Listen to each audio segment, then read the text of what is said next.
I mean, come on. Let's be honest. We've all been in this game long enough that we have seen some hot messes coming out of CEOs. Okay.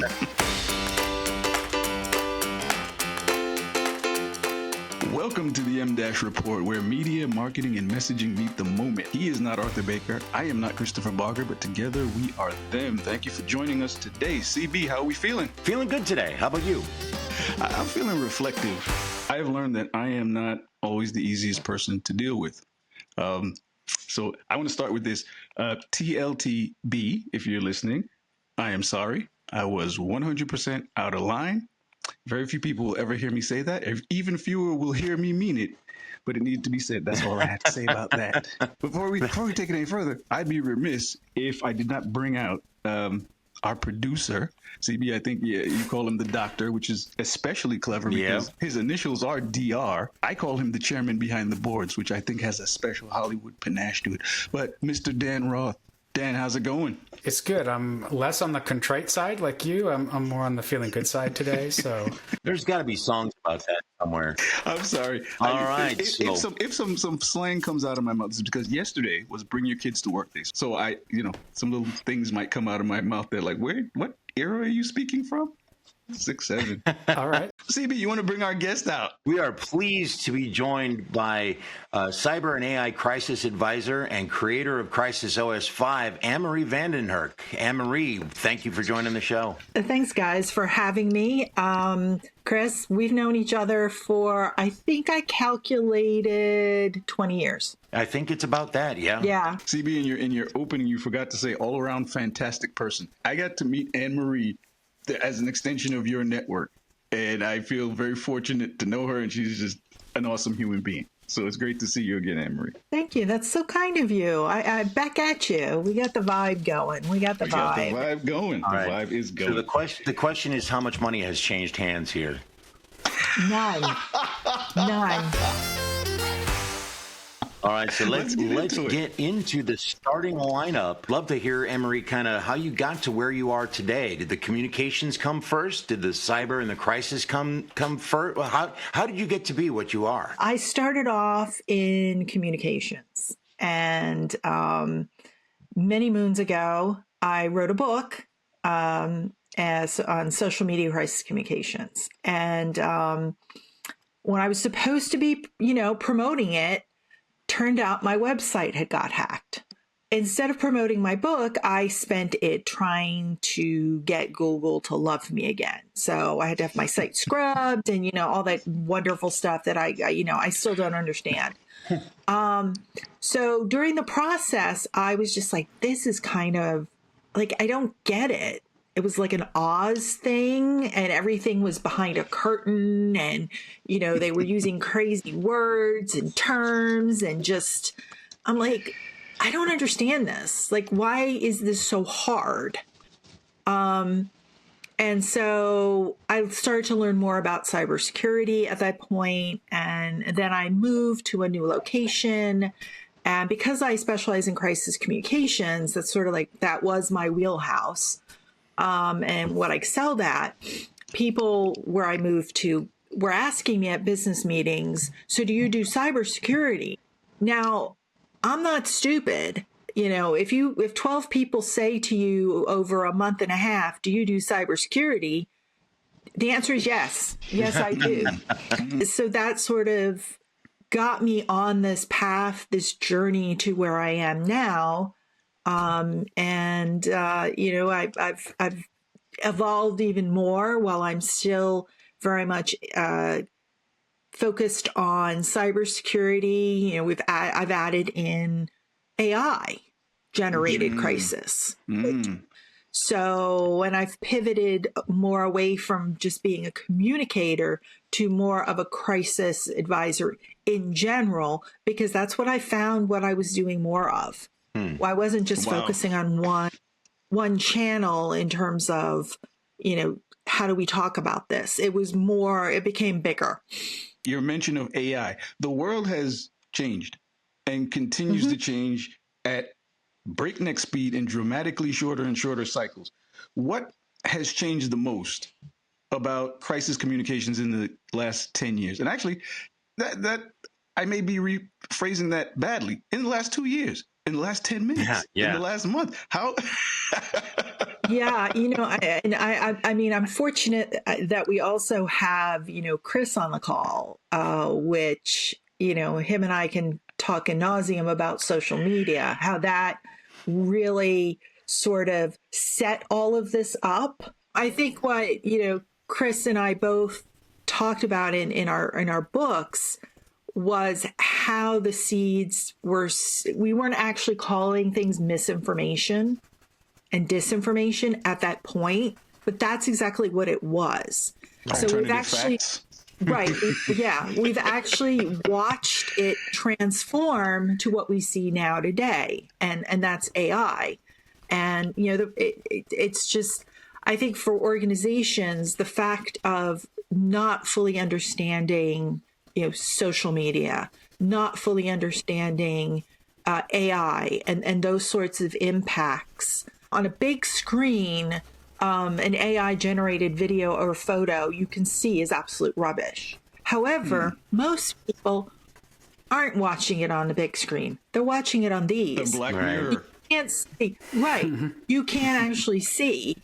And I think it's the point that, that they don't fully understand the consequences, and they don't understand how quickly these things escalate. I mean, I like to say that, the decision authority is what I really focus on in the first 60 minutes of these sorts of crisis, because you literally, I mean, the golden hour really is a golden hour now. It's actually a golden 20, because things move so quickly that organizations don't have the systems and structures in place in order to manage, I don't want to say control the narrative, but control the narrative before the narrative controls you. I often wonder, how do you manage the risk profile for things that are happening at the rate that things are happening now? How do you get prepared for something that didn't exist last week,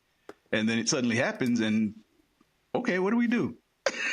What do we do? I think that's the common misconception, or what people like to say. But in reality, every organization, they know what their next crisis is. They know what their next top 5 crises are going to be. It's, and if they don't, they have a bigger problem. No one on this call can help them if they don't understand what their risks are as an organization. At this point, you should know that an AI generated attack is going to be likely. Is it going to impersonate your CEO, your CFO, someone else that has the power to move money or cause reputational or financial damage to your organization, trigger regulatory scrutiny? That should be in your top 5. So if you know that, then you can put the pieces in place of, this is the things that we need to do, and we need to do them now and in this order. You have to be able to make decisions and move on those decisions before facts are confirmed. And most of crisis plans, crisis communications plans, whatever we want to call the plan, are built on confirmed facts. In the first hour, there are no confirmed facts if it's an AI-generated attack. You don't know if it's true or not. You have to verify it. The next generation of thinkers and experts in this topic, do you think this crisis communication should be taught at the university level, the MBA level, all of the above? Should I have my grade schoolers learning about crisis communication? I do. I mean, I really do. I know that my book is being used in some high schools. I taught a university class on it. Yes, crisis communications should be incorporated because it's very important for public relations, communication.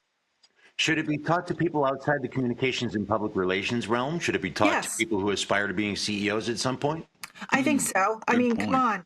let's be honest, we've all been in this game long enough that we have seen some hot messes coming out of CEOs.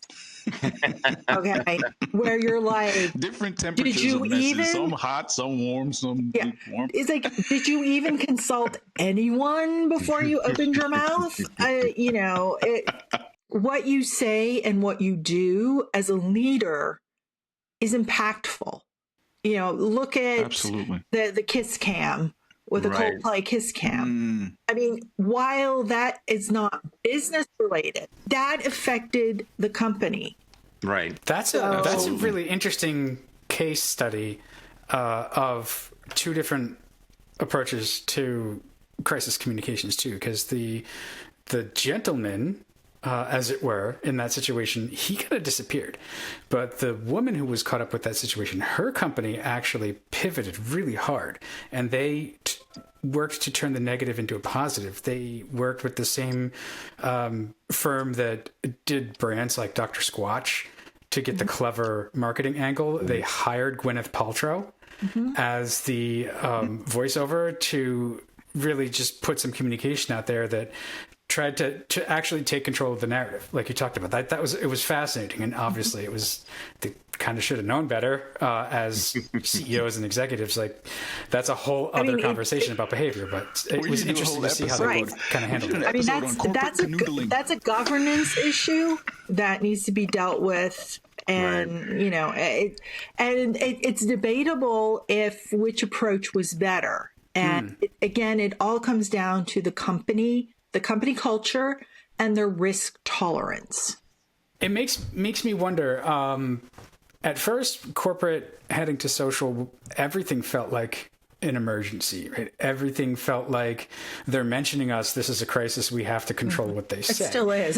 A lot of organizations, it still is. So how do you get them to relax and to know what is actually a crisis, which shouldn't be much, but you do have to have a plan. You have to fire drill, all of those things you talked about. But what you can ride out with messaging and with your communications team, where you just take a breath, like you talked about, versus a real crisis where you have to act. Right. It does come down to culture. It comes down to understanding what social media is. It comes down to how siloed it is. I mean, in a lot of organizations, social media is its own silo. It's not part of communications or marketing. Right. Social media to me is just another channel of communication, of intel. I think it's a great way of listening. So you need to understand what the purpose is for your business. So if somebody does mention you, well, in what context? And you have to be able to look at that context and also have thresholds of, if this is saying this, then we should escalate. Severity 1, severity 2, threat level kind of deal. That makes sense. Right. I'm waiting for someone to invent the social media version of no comment. So we could just, I think people do that already by not commenting. Right. But, and sometimes you don't need to say anything. I used to refer to what I called the 2-4-24 rule. And obviously with the advanced speed that things are taking off now, I might have to change that.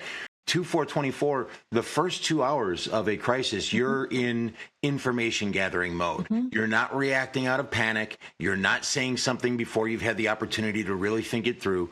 You're observing how many people are talking about this. Does it seem to have legs? Is it taking off? Is it true? Is it not true? You're in that fact gathering mode for the first 2 hours. Then the next 4, you're putting the response out. You're acknowledging, okay, here's what the situation is. This isn't true, or yes, this is true, and we're still investigating. Whatever it is that you're going to say in those next 4 hours, and then spend the final 24 observing how many people are taking your response, how many you're watching. If you're doing it that way, you're preventing people from responding out of panic. You're getting your facts straight. You're not responding to something before you know what's actually happened. I always found that the best thing to do is just process first before you react. Now, to Anne-Marie's point, I think the timeline for responding is probably a lot faster than 2 hours anymore. But that was our golden hour or golden formula when I was at General Motors was 2424. Yeah. I mean, you will have to condense it now. But I'm really big on having, because if you know your top 5 crises, then you should have holding statements approved and ready to go beforehand. So that condenses the timeline.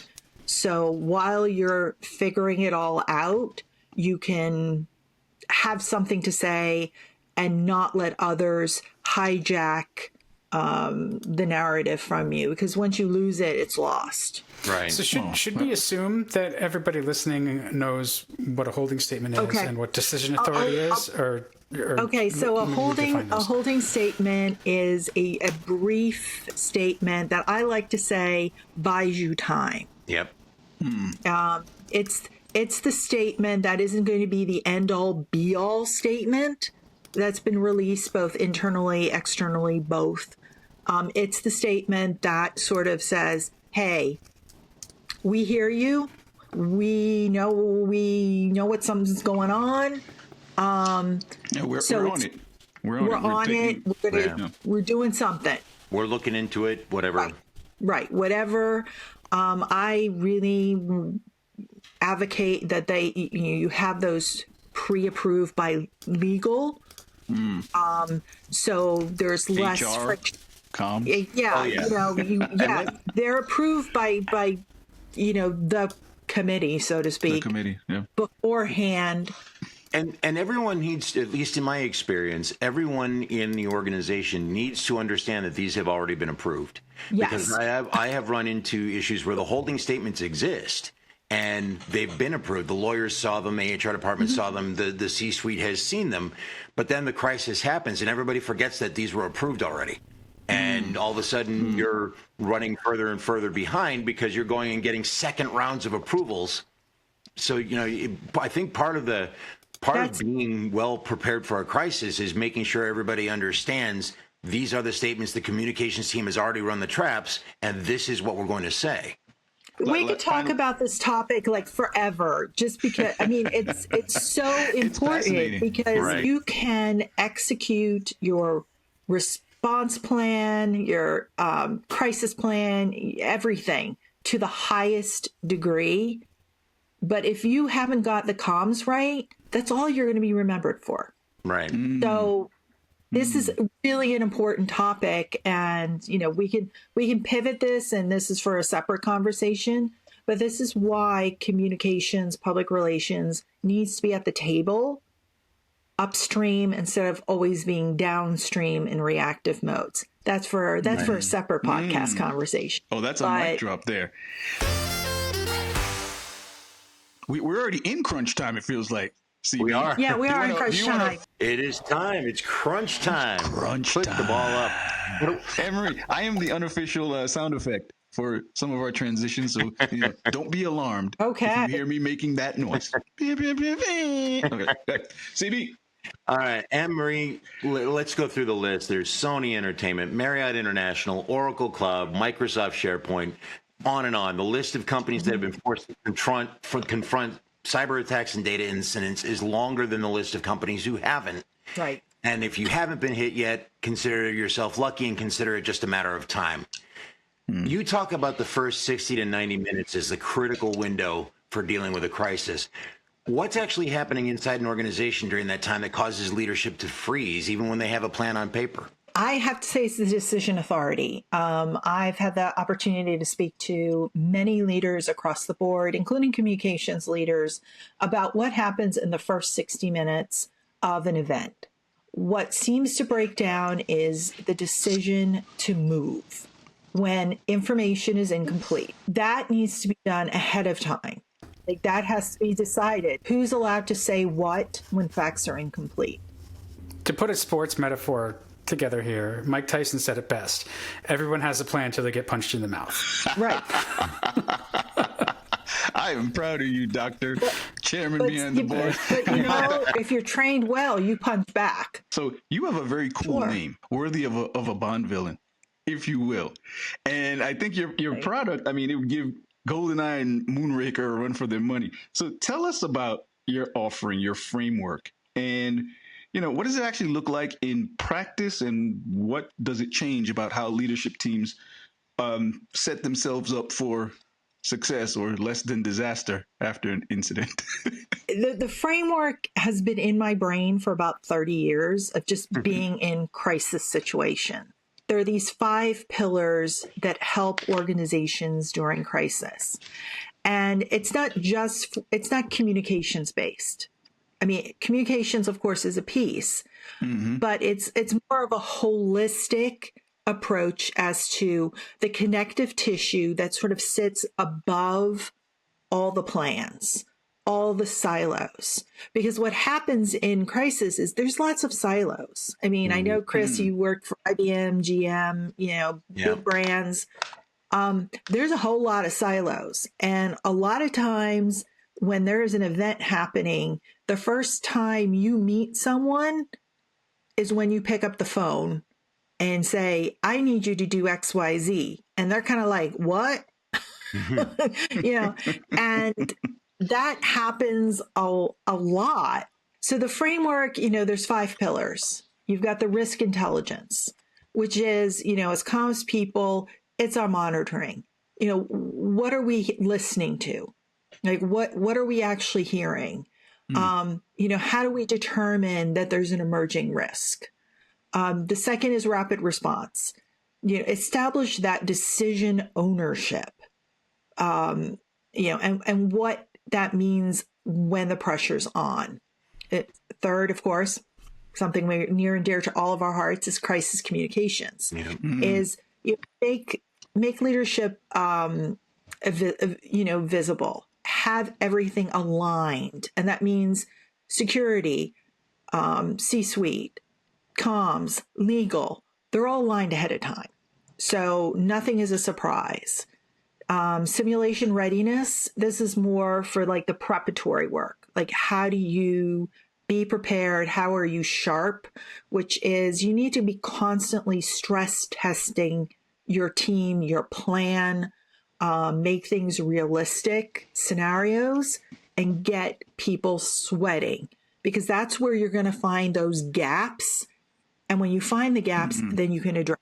You don't want to find out the gap in the middle of an event that's going to cost you, because the first 20 minutes is going to dictate the next 6 months of undoing or how much you're going to have to pay, essentially, if it's cyber or AI related. And the last thing is leadership resilience.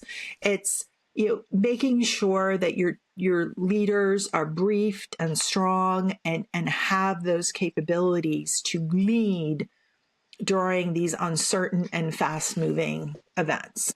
So you put it all together and we have Crisis OS 5. Yes. Today, the M-Dash report is brought to you by Crisis OS 5. CB? Yes. You're talking about the speed at which everything moves.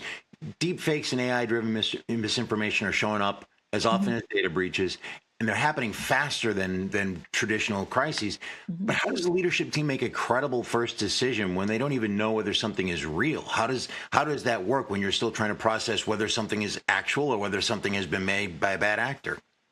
Is to have that decision authority. You have the thresholds. Know your risk tolerance. It's all about being able to say that, in this sort of situation, this is going to be our flow. This is going to be our escalation flow.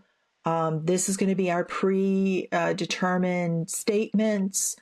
But have all of that decided ahead of time. It comes down to preparation and making those decisions way ahead of time, and everybody knowing what they're supposed to do.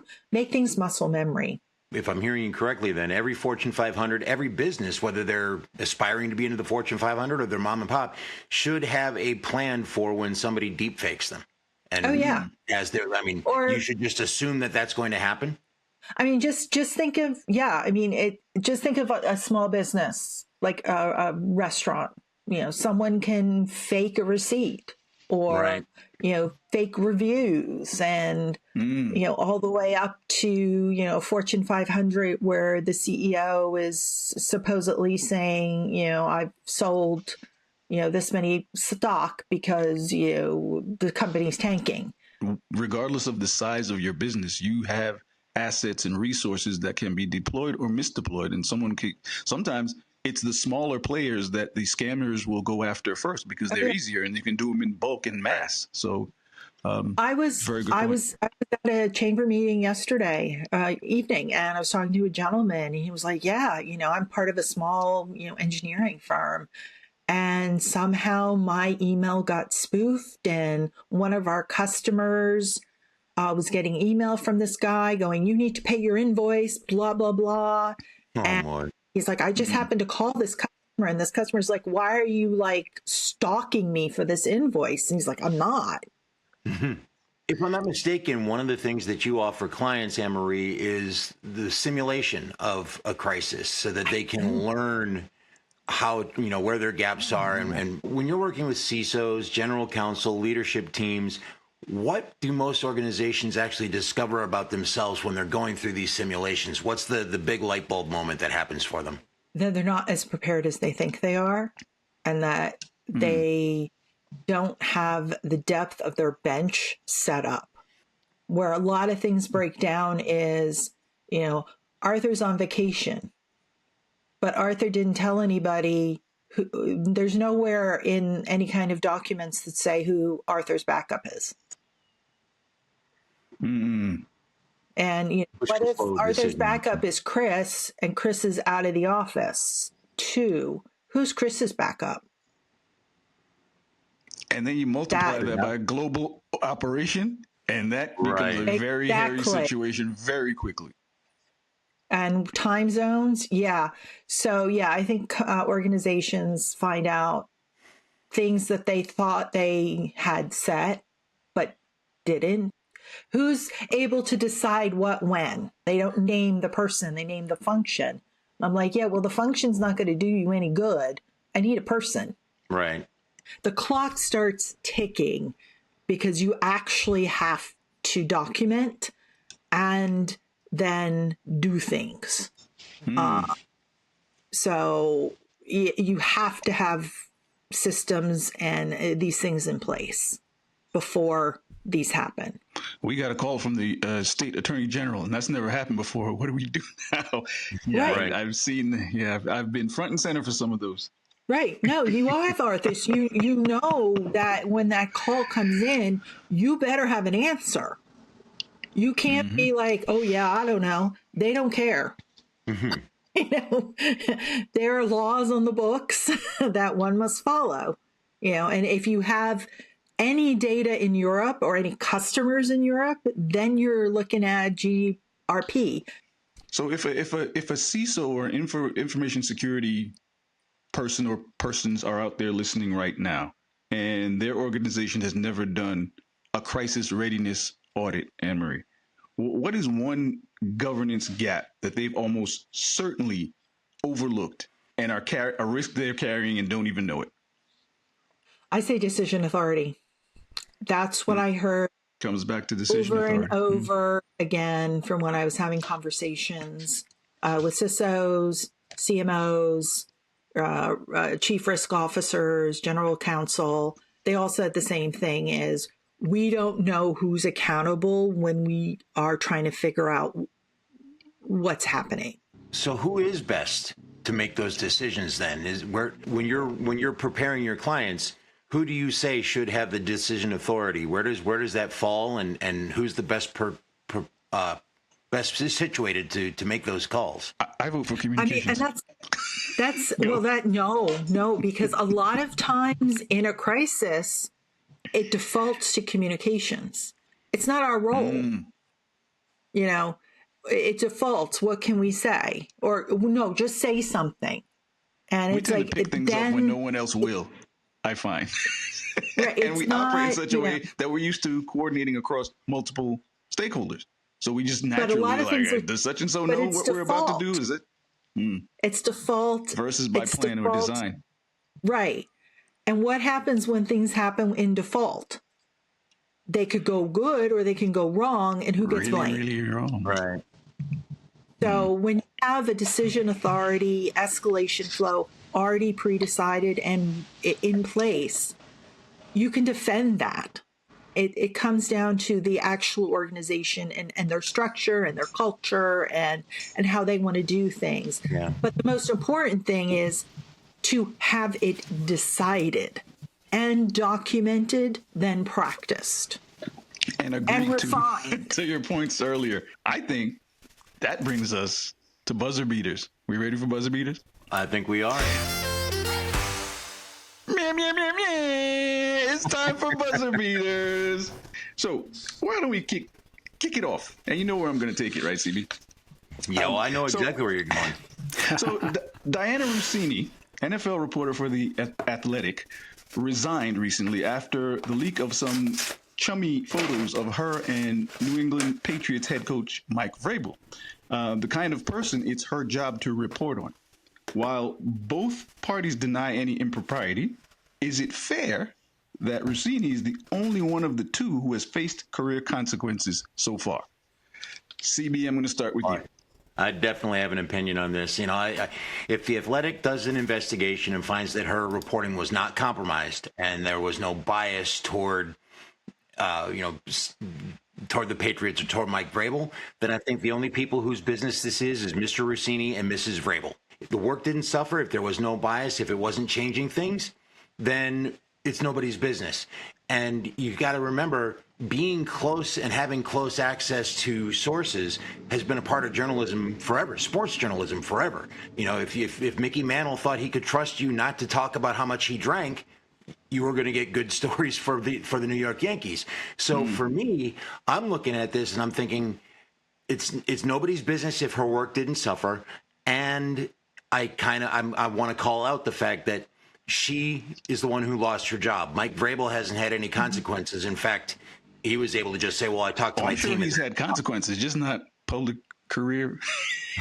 Well, right. He did not lose his job. He wasn't sanctioned. He wasn't fined. Diana Russini lost her job, and that sticks with me. I don't like that.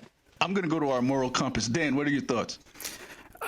I somewhat agree that the work, you have to look and see if the work suffered, but I think also, so Mike Vrabel today up here in Boston, it's been on the news where he's like, I'm going to step away for a little bit. I'm going to go into rehab. So there has been some admission of impropriety at this point, but it should affect him more because you're the coach. You set the tone.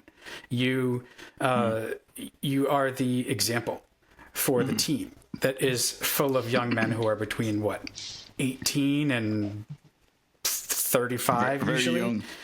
Yeah, not so they're age. impressionable. So you have to be better than that, and that means that you can't say, this doesn't apply to me. That's like professional ethics. Let's get a woman's perspective. Anne-Marie, what are your thoughts? While it is inappropriate and not a good look, if they've kept it professional in terms of there is no bias, then, why should she lose her job and he gets to keep it? People have been, maintained underemployment at the Times for things like plagiarism for much longer. So this doesn't seem like the right kind of bar for firing in that sense. And the Pats, the Pats have impropriety going back a ways now. They're not clean. Everyone in Boston's going to hate on me now. We're talking the NFL. Impropriety abounds. Yeah, but I mean, all the way up to the top of the organization, to Robert Kraft. So it's just like... Yeah, this is not the pot calling the kettle warm. I think they should have higher standards as an organization. All right. As a fan, what does that do? What does that do to your property? We're enjoying the conversation way too much. I'm going to give my quick take. So, to my mind, NFL coaches and players are the subject of an NFL reporter's job. Thus, canoodling with one is a conflict of interest for their job. That's what she did. Conversely, NFL reporters are not the subject of an NFL coach's job. They both took part in the same activity, granted, but the professional implications for their respective jobs are much different. He could still pass muster as a capable head coach. A naughty, not good guy head coach, maybe, but a head coach all the same. Can she still pass muster as an impartial sports journalist, is my question. Sure. CB, you want to take us to the next one? We're going to stay on the topic of Vrabel a little bit, but it extends to the broader consideration of sports coaches across leagues and across international lines, actually. Mike Vrabel is currently limiting media access during this, what he called a tense PR stretch for him, and it's part of a league-wide pattern of limiting engagement with reporters by coaches. So here's the question. When a head coach, and it could be NFL, it could be MLB, it could be the WNBA, when a head coach pulls back from the media, is that a fair use of their discretion and leadership, or is it dodging responsibility? Emery's ready. Emery, go. As a fan of sport, yeah, it kind of, I don't like it. But as a comms professional, if that's what they want to do, that's what they want to do. It's their organization. They can restrict as much as they want. Is it right or wrong? Not for me to say, because it depends on the organization. But then again, if they're not saying anything, other people are going to fill in the void and control the narrative for them. So that's something that they have to figure out, what that balance is. Or if they care. They may not really care. People are still going to watch them play, buy the merchandise, because let's face it, the merchandise and the hot dogs is where they make all the money. Let's just call it what it is. It's a cop-out on Mike Vrabel's part. And I get it. No one wants to face questions when those questions are likely to be embarrassing or uncomfortable. And in fairness, to Anne-Marie's point, it's probably not solely his decision. But here's the thing. People don't forget. And the media doesn't forget. Sports fans particularly don't forget. Sports fans really don't forget. And the next time they see you, they will remember the last thing that happened before they last saw you. And they are going to ask you about it. So if it were me, I would be inclined to get in front of it.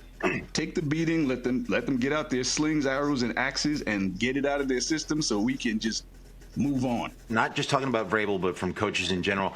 I'm just looking for consistency. Right. If Leon Rose is not going to talk to the media and that's his thing, and you're consistent with that, okay, fine. If you take the Arthur Baker approach and you talk to everybody about everything and there are no secrets in the house, that's fine.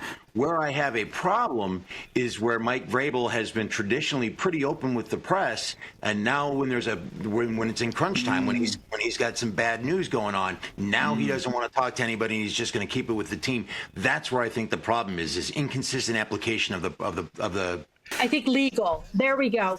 I think legal. One of the things is something else could be going on behind the scenes that may have legal, consequence for him to clam up so much so quickly. So I'm wondering, there could be another angle. And once, legal counsel gets involved, they're extremely risk averse and they're like, zip it. This is how expensive do you want your divorce to be? Yeah, I think that's possibly what I'm just. We're gonna have to move on. All right. So you may have seen the recent viral clips of humanoid robots trying to run long distance races in Boston, I think it was, or somewhere Boston like. I think it was China. Boston, they would blast them with their donkey. So anyway, some of those humanoids did it smoothly. Some definitely did not. Is this just entertaining tech theater, or are we actually watching the early stages of machines catching up to us in spaces previously purely human? Dan, we'll start with you, Chairman. I don't know how entertaining it is. It's definitely tech theater. I mean, if you're going to design a robot to go faster than a human, it's a vehicle. It has wheels. It's purpose built. Like, there's no point in, a humanoid robot is the stupidest form factor for a robot. So it's just all just quite honest. It's just bullshit to get money. Yeah. that's it. CB, what's your take? Yeah, I've watched the clips. They're fun. But I'm at a loss to explain what a robot finishing a 5K faster than a human actually accomplishes. And especially when we've got things like elder care, disaster response, physical labor in dangerous environments, there are better applications of robot technology. So for me, it's just a distraction from the work that could be benefiting society a lot more than a robot running a 5K and breaking the world speed record. I'm with Dan on this one. I'm like, why are we evaluating or even considering machines on the same playing field or evaluating them against human physical records? A car can run faster than me. The robot arm that installs the car doors at Ford Motor Company can beat me in an arm wrestling. I mean, so what are we trying to prove? But it did secretly, no, actually loudly. It gave me joy to see the robot that like just flamed out, the ones that just fell at the starting line. I'm like, take that. I cut it out. CB, take us to the next one. This one's going to be fun. I think we're all going to have some opinions on this. Companies like Meta are pushing hard into the idea of using AI to preserve people, their voice, their thinking, even their personality, creating essentially a digital version of themselves that can live on. If someone like Mark Zuckerberg could upload a version of himself tomorrow, should he? No. Can that actually still be him, or is it just a very convincing imitation? I'm going to defer my time to Dan on this one because I can't wait to hear what Dan's going to say. I can't wait. I think we should let Emery go first because she's got the answer. No, he does not need to upload anything. He's uploaded enough. Thank you. I mean, I get the idea of preserving people's memories, and I think that's important. But that can be done in a more personal way and more personal to the people involved. I think this is more about how do we make money off of people without their consent or without them having a say in it. Again, the word bullshit comes up. Yeah. Right? Like, didn't we? You're saying that a lot today, Dan. Didn't he already try this with his metaverse thing with like people with no legs and stuff? And it just. And that turned into a hellscape. Oh, yeah. I never understood it. I'm like, I'm perfectly happy where I am now. Why would I want to go into an imaginary world where because you can have a meeting. You can have a meeting in the metaverse, like Teams, but worse. Right. On Facebook. I don't even like Teams. We already solved this. Anyway, like before, you can't monetize it really, but there's already a way to preserve your memories and yourself in perpetuity. It's called having children, and then you tell them stories so that they remember things. Yeah. So again, like Dan, a quick question for you. Where did Zuckerberg go to school? Oh, he went to Harvard. No, he went to Harvard, but he didn't graduate. I am provoking. Harvard. It's funny. Like Harvard is like Berkeley, where it's cool to not graduate. Berkeley is because you got a gig as a working musician, and that's awesome. Harvard is because like you got a seed round and you're off to ruin the rest of the world. Yeah. So, I don't. That kid has lived in a bubble his entire life. Grew up in Westchester County. His dad was a dentist. Bought him all the fancy tech toys. I don't know that he's ever actually interfaced with people. I'd like to see the bar set a little higher. For who, right now, it's whoever's got the money to upload and make a digital version of themselves. It's the Zuckerbergs, it's the Bezoses. I want the bar to be a little bit higher for that. And not just be the people who can afford it. Give me Nelson Mandela or Jimmy Carter, and let's save them. I mean, when the aliens come, do you want him to be the representation of all of us? I want Nelson Mandela. I want Gandhi. I want Jane Goodall. I want people like Mother that. Teresa. Yeah, Dan. I think on one of our episodes you were talking about getting sued. Hey, I think we're no, they're public figures. This is fair. We are commenting on public figures. We are commenting. I have insurance, y'all. I don't know about you guys. I got insurance. So I love this one because it's always boggled me from Blade Runner to Black Mirror how human beings think that if their code is copied into another body or a robot that somehow they're living on, it's a copy. You, the original, will still be gone one day. Your consciousness is out of here. There's a new entity based on you, it's a spinoff, a knockoff, but Zuck won't wake up in that robot's body. A Zuck replacement will wake up in that body. Just because something that looks like me and acts like me is still hanging around doesn't mean I'm immortal.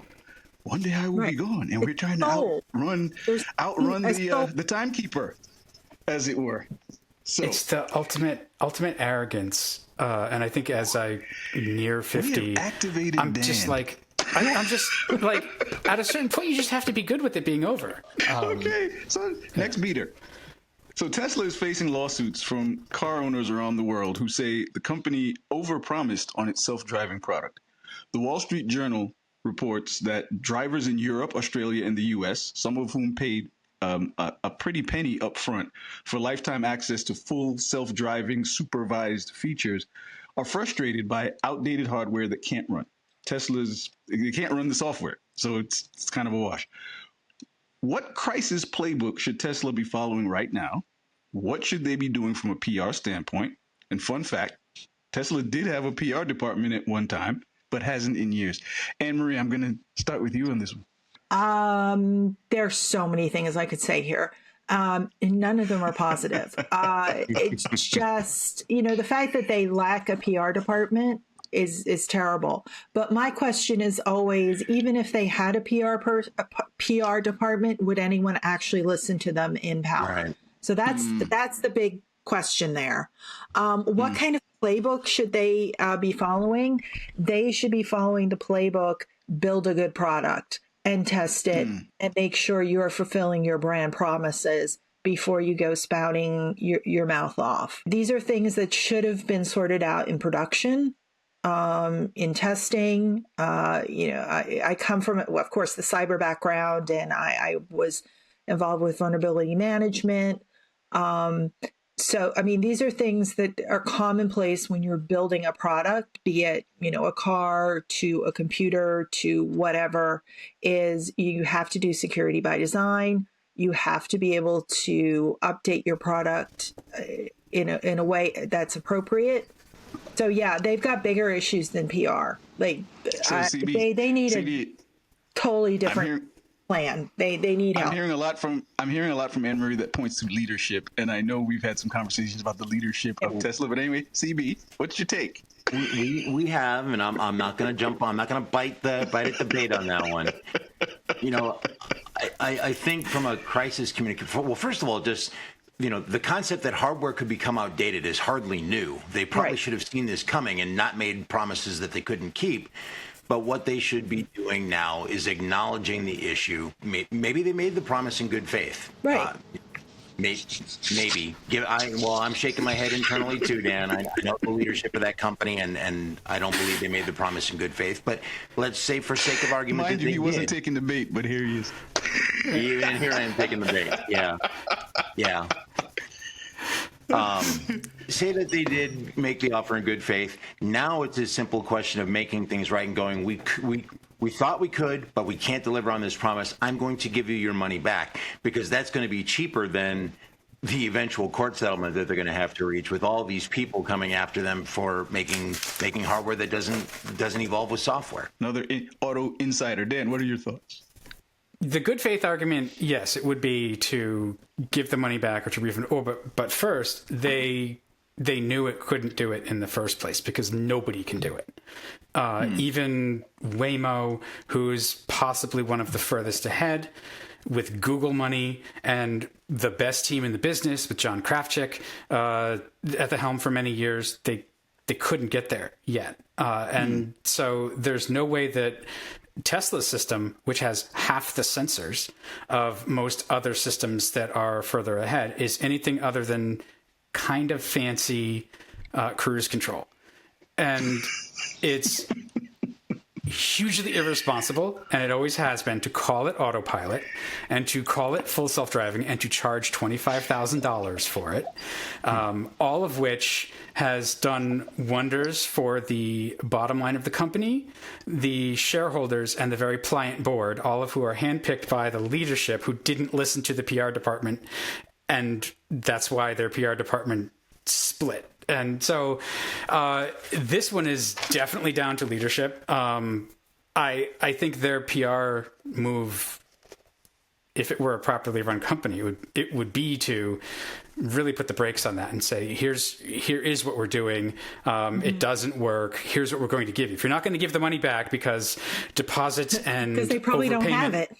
Yeah, they don't have it. And it was the same when they started selling their cars. You could put a deposit on it. Well, why are you giving them a deposit? That is a short-term loan to the company.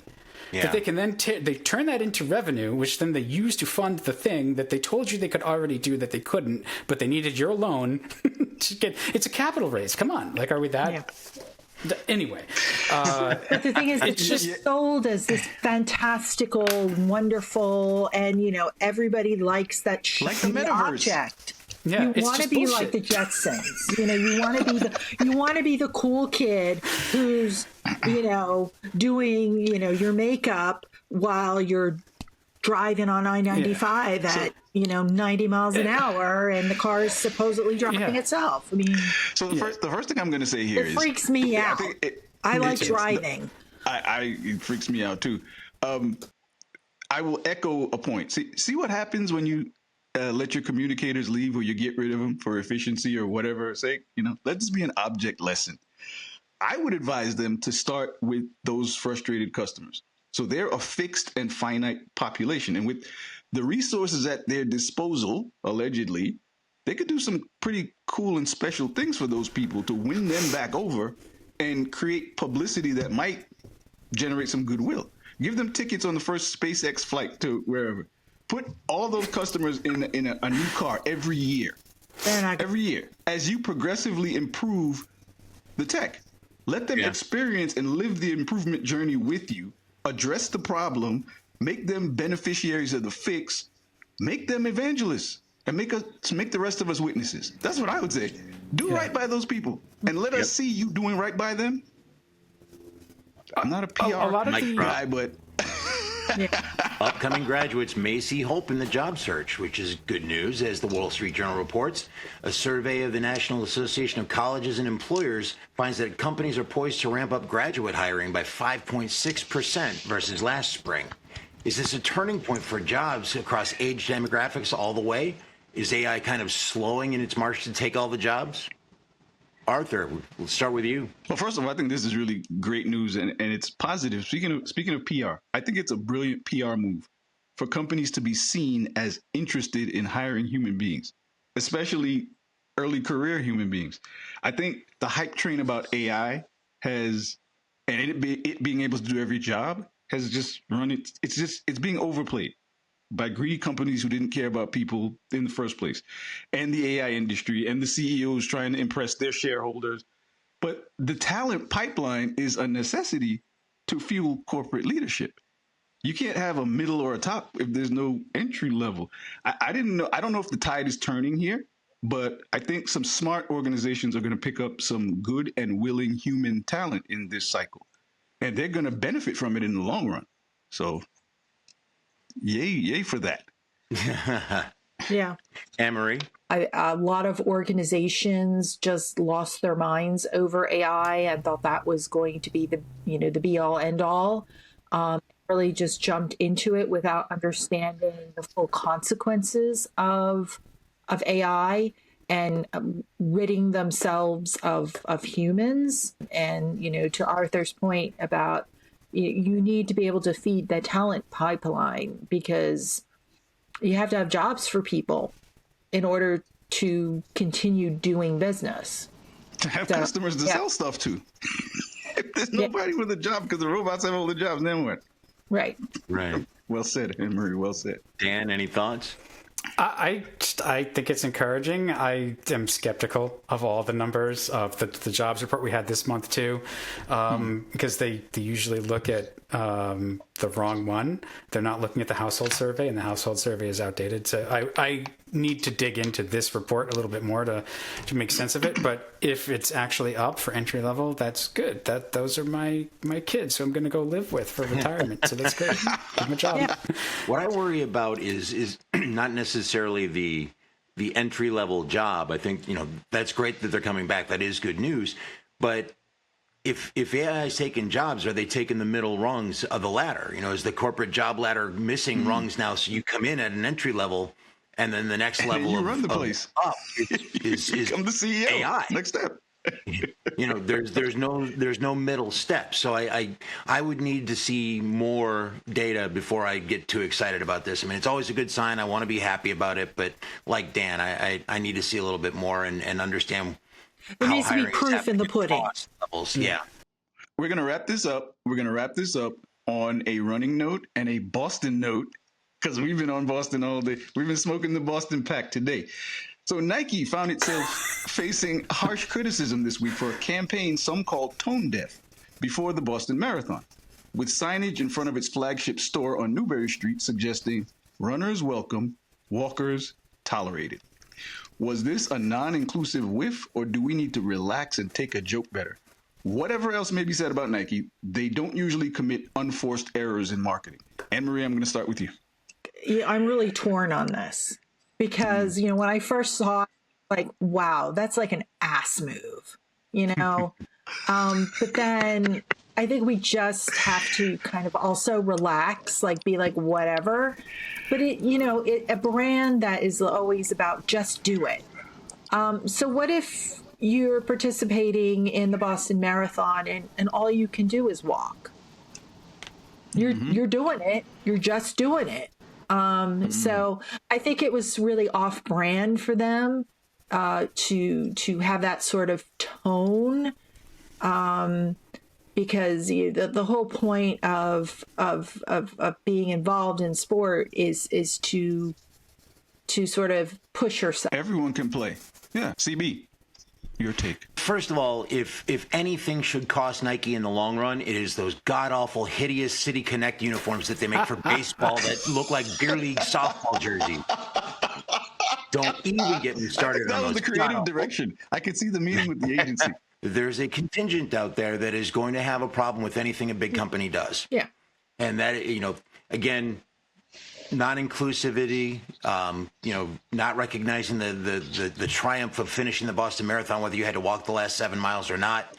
All of that aside, there's just an element of people who are going to be critical no matter what. And I would be looking, if I were working for Nike right now, and saying, is somebody going to not buy Nike because we had that sign up? Probably not. The people who are offended probably weren't Nike customers to begin with, and you never want to overreact or overcompensate for an issue by making it worse and kind of falling all over yourself. So I would be probably looking and saying, well, the people who were offended aren't our customers. We're okay. Mr. Boston, your take. When I first saw it, it made me chuckle because I get it. It's that kind of swagger in Nike's advertising that's always been there. But then I thought about it for a minute. And I did pick up on a little bit of the blowback, and it does make you think, in this venue, first of all, it was right across the finish line. Second of all, this is Boston.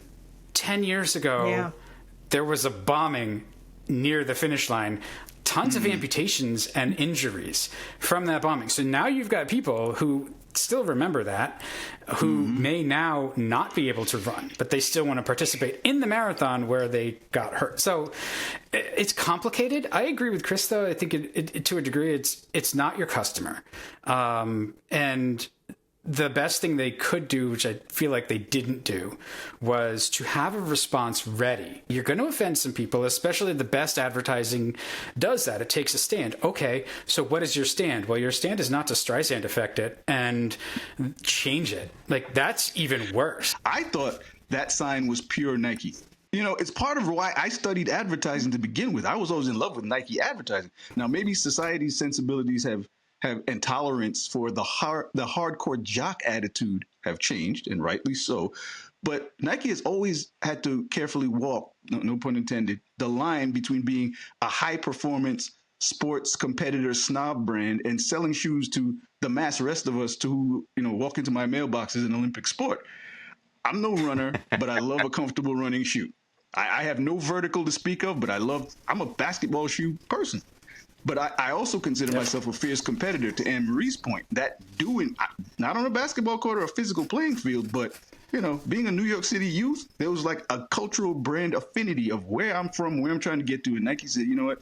No excuses, just do it. And that resonates with me. But Yeah, the whole Boston Marathon thing, man, that's a great point. I almost felt like crazy following that up with anything that sounds remotely supportive of it. I'm like, yeah, damn, how could they do that? Before we wrap it up, Anne-Marie, where can people find you? Yeah, because I'd love to work with people. I'd love to help brands, reduce their risk in these sorts of fast-moving crises at mindthegapcyber.com. Excellent. Mindthegapcyber.com. Well, on that note, that does it for this edition of the M-Dash Report. On behalf of Christopher Barger, Dan Roth, and the entire crew, I am Arthur Baker, wishing you farewell, fond regards, and good fortune for the future. Keep dashing.